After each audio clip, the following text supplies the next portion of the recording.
કૃષ્ણ। હું અમારું મૂળ વતન લુણાવાડા છે। અમે વર્ષથી અહીંયા ભરૂચ રહીએ છીએ। શ્રેયસ સોસાયટીમાંથી આવું છું। મારું નામ પટેલ દેવ્યાંગી બ્રિજેશ કુમાર છે। મને છેલ્લા 3 મહિનાથી પાછળ બૈડામાં પ્રોબ્લેમ હતો। આખો બૈડો નહોતો દુખતો, પણ ખાલી મને આમ આટલું જ એક સામાન્ય ભાગ આવે એટલું જ દુખતો હતો।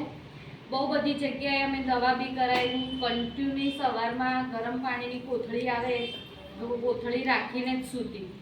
નીચે બેસીને બિલકુલ કામ બી હું નથી કરતી, કચરો બી ના કાઢું, પોતું બી નહીં। રોટલી અમે 1 મહિના સુધી તો મારા ઘરમાં અમે રોટલી ખાધી જ નથી। અમે મારા ફેમિલીમાં મારો દિયર, મારા માસી, મારો ભાઈ અને મારા હસબન્ડ અને અમે 4 લોકો રહીએ છીએ। અમે 1 મહિના સુધી તો સતત 2 ટાઈમ ભાત જ ખાધા છે। કેમ? એનું કારણ? મને રોટલી વણાતી જ નથી। હાથનો એટલો પ્રોબ્લેમ હતો, હાથ ઊંચો બી નથી કરી શકતી કે નીચે બેસી બી નથી શકતી। ધીમે ધીમે મને પ્રોબ્લેમ વધતો ગયો। 2-3 જગ્યાએ બતાવ્યું, હું ગોળી ખાતી તો મને થાઇરોઇડ હતો, એના લીધે આ બધું સોજાઈ જતા હતા। એટલે મેં ગોળી પછી બંધ કરી દીધી। પછી અંતે કંટાળીને મેં કન્ટિન્યુ પછી શેક લેવાનું ચાલુ કર્યું। પછી બરફની કોથળી આવતી હતી ઠંડી, એ બી મેં ચાલુ કરી, પણ મને એનાથી બી ના રાહત થઈ। પછી પેન કિલર ખાતી હતી, પણ પેન કિલર પછી મેં બંધ કરી, કારણ કે મને દુખતું નહોતું, અંદર લાય બળતી હતી। પેન કિલર ખાઉં પણ દુખાવો નહોતો તો મને મળતું જ નહોતું, એટલે પછી એના લીધે મેં ગોળી ખાવાની બી બંધ કરી દીધી હતી। અડધી રાત્રે બી મને એટલી લાય બળતી હતી કે હું ભગવાનને રાત્રે એ પ્રાર્થના કરું કે હવે ફરી મને મનુષ્ય અવતાર ના આવતો। મારી જીવનમાં મેં અત્યાર સુધી નાની હતી, અત્યારે આવડી 26 વર્ષની મારી ઉંમર થઈ। મારે પહેલાં એક એપેન્ડિક્સનું ઓપરેશન છે, ત્યાર પછી મને મોટા આંતરડામાં કાણું પડી ગયેલું, 88% ફરી ઓપરેશન કરેલું છે। એટલે એમ બી મને પહેલેથી ઘરનું કામ બી નથી થતું, અને આ છેલ્લા 3 મહિનાથી તો મને બિલકુલ નથી હું ઘરનું કામ કરતી।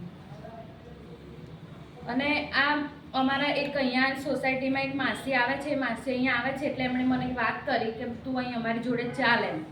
તો હું નીચે અહીંયા એક થેરાપી છે ત્યાં આવતી હતી। પછી દાદાએ મને ઉપર લઈને આવ્યા કે અહીંયા ચાલ, હું તને લઈ જવાનું કરી। અને છેલ્લા હું 10 દિવસથી અહીં આવું છું। આજે 3 દિવસથી હું નીચે બેસીને કપડાં બી ધોઉં છું, વાસણ બી કરું છું, નીચે બેસીને કચરો બી હું કાઢું છું જાતે। એટલે તમે બધા બી એક વિશ્વાસ અને એક જુનૂન સાથે આવવાનું રાખો, હિંમત રાખો।